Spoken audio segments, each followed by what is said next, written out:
పరీక్షిత్ మహారాజు మరణానికి ప్రతీకారంగా ఆయన కుమారుడైన జనమేయుడు చేపట్టిన మహాక్రతువే సర్పయాగం. తన తండ్రి పరీక్షిత్ తక్షకుడు అనే పాము కాటు వల్ల మరణించాడని తెలుసుకున్న జనమేయుడు తీవ్ర ఆగ్రహానికి గురవుతాడు. లోకంలో పాము అనే జాతి లేకుండా చెయ్యాలనే పట్టుదలతో బ్రాహ్మణుల సలహా మేరకు ఈ భయంకరమైన సర్పయాగాన్ని ప్రారంభిస్తాడు. ఈ యాగం ఎంత శక్తివంతమైనదంటే మంత్రాల ప్రభావానికి లోకంలోని సర్పాలన్నీ అగ్నిగుండంలో వచ్చిపడి భస్మమైపోతుంటాయి. చిన్న పాములు కూడా పెద్ద సర్పాలు వరకు ఏవీ తప్పించుకోలేకపోతాయి.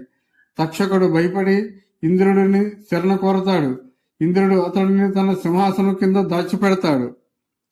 మంత్రోచ్చారణ చేసే ఋత్వికులు తక్షకుడి కోసం మంత్రాలు చదువుతున్నప్పుడు వాడు రాకపోవడాన్ని గమనించి సకల పరివారంతో సహా ఇంద్రుడితో సహా తక్షకుడు వచ్చి అగ్నిలో పడుకాక అని మంత్రం పఠిస్తారు.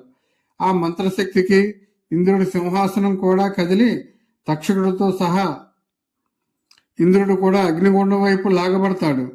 సర్పజాతి మొత్తం నశించిపోతున్న తరుణంలో సర్పరాజైన వాసికి సోదరి జరత్కారు కుమారుడైన ఆస్తికుడు అక్కడికి వస్తాడు. ఆస్తికుడు గొప్ప పండితుడు. తన వాక్చాతుర్యంతో వేదమంత్రాలతో జనమేయుడిని మెప్పిస్తాడు.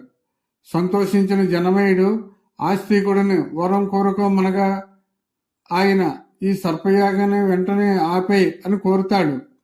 రాజు ఇచ్చిన మాట ప్రకారం సర్పయాగాన్ని మధ్యలోనే నిలిపివేస్తాడు. దీనివల్ల తక్షకుడు మిగిలిన కొన్ని సర్పాలు ప్రాణాలతో బయటపడతాయి. ఈ యాగం ఆగిపోయిన రోజున నాగపంచమి పండుగ జరుపుకుంటారని కొందరు నమ్మకం. ఈ కథ పగ ప్రతీకారం కంటే శాంతి క్షమ గొప్పదని తెలియజేస్తుంది మనకు.